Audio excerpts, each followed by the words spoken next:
Senator Mike Rounds, as there's going to be a big discussion here, and there's already one here in Washington, about what to do with aid and how to go about it. The senator is a Republican from South Dakota, joins us live here on the Hill. Thanks for being with us once again. Always appreciate it, sir. Thank you. Appreciate the opportunity. Of course. So your colleague in the other chamber, the Speaker, Mike Johnson, said this earlier today, quote, "It appears to us that state and local leaders were derelict in their duty in many respects. So that is something, speaking about aid, that should be factored in. I think there should probably be conditions on that aid." Senator, do you believe that when it comes time to dealing with helping California and helping them with the funds that they need, that aid or that conditions should be attached to that aid? I think with regard to the individuals that need the assistance, they will receive the assistance. I think there's two other items that have to be factored in. Number one is we'll have to increase our debt limit in order to borrow the money that will be used to help take care of these individuals. That part hasn't been discussed, at least not a lot, but I think that'll be part of the discussion as well. So you're going to, so you think is that we always you think you think this is moving in the direction, and I want to hear the second one, but moving in the direction of aid could be tied to increasing the debt limit? I think it will have to be, because we simply can't provide the assistance unless we have the ability to borrow the money to do so. And we've already reached the debt limit number. And so at this point, they're on using extraordinary means in order to continue to pay the bills. So part of the discussion that we will end up having is if we have to put in perhaps as much as $100 billion or somewhere in that neighborhood, we'll have to have a way to do that, and the debt limit would have to be increased in order to do that. Now, that's my opinion, okay, but I think that's a part of the discussion that will have to occur. The second piece on it is I think a number of individuals have indicated a frustration with some of the policies that California has continued to have with regard to their approach to fighting these fires in the past.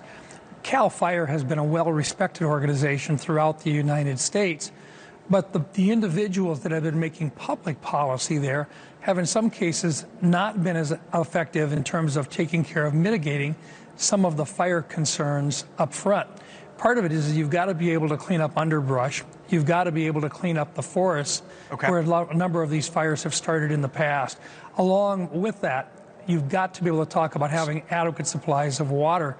And I recognize that this is one of those cases where, you know, when you get that many homes on fire, the normal pipes that you'll have running in may very well not be able to do it. But so you've got to be able to have other plans available. I hear you sort of outline, again, how this could work. But, Senator, when you voted for the government funding bill in December, you called it, quote, "far from perfect," but it delivered several key wins for America. One of them was funding for North Carolina and many states in the Southeast.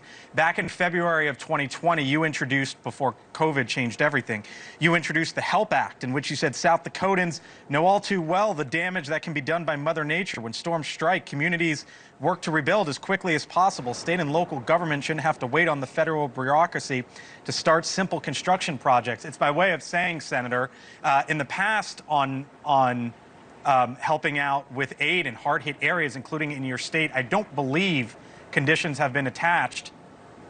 And now I wonder why you think they should. No, in this particular case, what I'm saying is that in order to send the money back, we have to be able to borrow the money in the first place. But you weren't worried about borrowing back then. Right now, we're in the middle of that discussion. Because at that time, we had the ability to increase our debt. We had already done that. We have right now, until the first part of January, we had in place that we could borrow money up until basically the first part of January. When that expired, which it has now expired, we are now to the point where the Secretary of the Treasury has already advised us that we are using extraordinary means in order to pay our bills until such time as we increase the debt limit again. It's not meant as a penalty, or it's not meant to slow down the delivery. It simply means that we'll have to expedite the discussion about the debt ceiling. Okay. And what I'm saying is this is the time in which it needs to be done, not as a threat, but simply stating a fact. In order to provide additional resources of that magnitude, we'll have to find a way to be able to borrow the funds to do so. Senator Rounds, before I go, the hearing's up on Capitol Hill in the upcoming days for Donald Trump's nominees. You're on the Armed Services Committee that would oversee Pete Hegseth, Intelligence Committee Tulsi Gabbard for ODNI. Do you intend to vote for both of those two? We have Pete Hegseth, who is coming up this week, early on this week. I've had a great conversation with him. I intend to support him. I think he's going to do a good job. I just met for the second time with Tulsi just this afternoon, as a matter of fact. Okay. And I was very impressed with what she has been able to do, and I expect to be able to support her and her nominations when it is identified, or when we have it. She has not been scheduled yet. Okay. Senator Mike Rounds, thank you for being with us here on the Hill tonight. We'll talk to you again, sir. Appreciate the time. Thank you.